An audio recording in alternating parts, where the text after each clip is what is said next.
বাংলাদেশ ই স্পোর্টসের জন্য আজকে সব থেকে কালো একটা দিন। বাংলাদেশ ই স্পোর্টস বা বাংলাদেশের ফ্রি ফায়ার ই স্পোর্টস বাংলাদেশ থেকে হারিয়েছে ফ্রি ফায়ারের সব থেকে ডেডিকেটেড একটা ফাইটারকে, একটা যোদ্ধাকে। ছিল ক্যানোলা নিয়েও খেলতে চাইছে, মানা করছি, পরে নাদিসহ নিয়ে গেছে। নাদি নিয়ে গিয়ে হচ্ছে ক্যানোলাটা খুঁজছে, কারণ ক্যানোলা দিয়ে কিভাবে খেলবে, ক্যানোলা দিয়ে তো খেলা সম্ভব না। আমরা কথা বলতেছি জেবি চিতাকে নিয়ে, এবং আজকে আমি কোনোভাবেই চিতা ছাড়া অন্য কোনো টপিক, অন্য কোনো কিছু, অন্য কোনো চিন্তা আর মাথায় আনতেই পারতেছি না। গাইজ, আমি তোমাদেরকে আজকে একটু জেবি চিতাকে চেনাবো।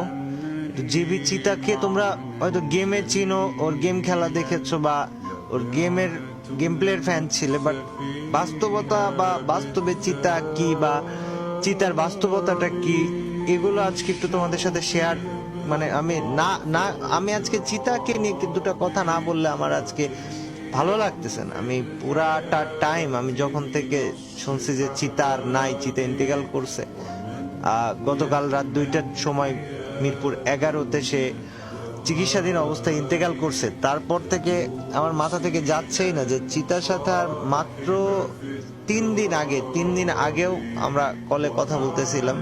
তো ওই সময় চিতা বলতেছে যে ভাই, আমি ইন্ডিয়া যাব, আমি ইন্ডিয়া যে আমার অপারেশন করাবো ভাই, আমি দোয়া করেন, আমি সুস্থ হয়ে ফিরে আসতে চাই ভাই, আমি সুস্থ হয়ে ফিরে আসি ভাই, দোয়া করেন। আমরা ভাই মানে ও এই যে জব ব্রেকার স্কোয়াডটা, এটা বাংলাদেশের সব থেকে কনসিস্টেন্ট একটা স্কোয়াড।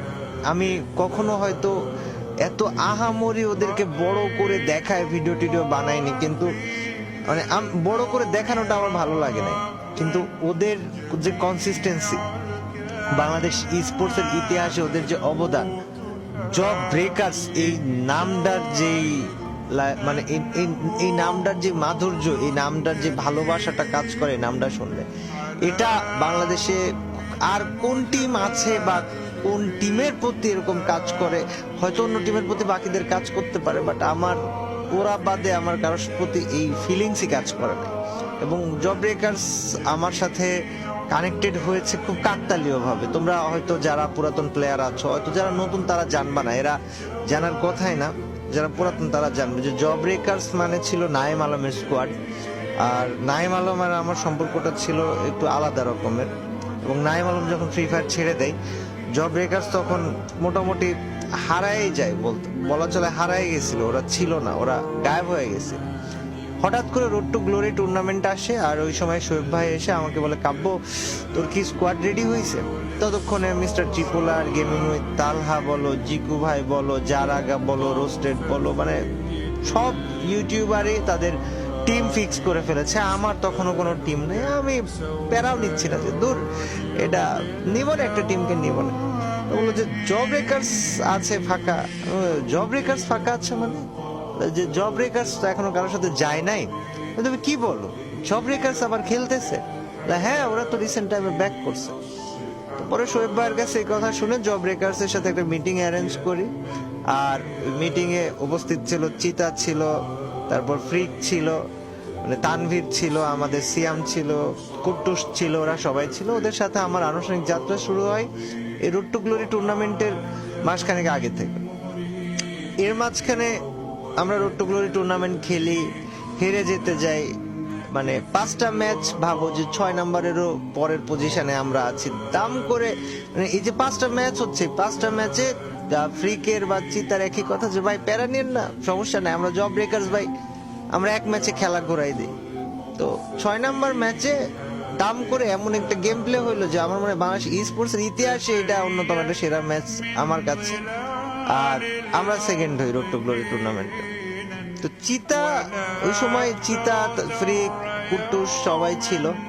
চিতার স্পেসিফিক ভাবে আমি যদি বলি, চিতার ইচ্ছা ছিল যে ওরা 2021 না 22-এর FFBC তে ওরা সেকেন্ড হয়েছিল, রানার্স আপ হয়েছিল। ওদের ইচ্ছাই ছিল বা চাহিদাই ছিল যে FFBC টা জিতবে, FFBC চ্যাম্পিয়ন হবে, ওদের সে অ্যাবিলিটি আছে। তো সিয়াম মূলত, আমি সিয়ামের সম্পর্কে একটু তোমাদেরকে আজকে বলি। সিয়াম হচ্ছে ইন্টারমিডিয়েটে পড়তো, যদিও ওর একটু গ্যাপ গিয়েছিল, না হলে এবার SSC দিত। ও বয়স ছিল 20 বছর, আম্মার সাথে থাকতো, মাটি কাটাতে থাকতো, ইসিবি মাটি কাটার ওইখানে থাকতো।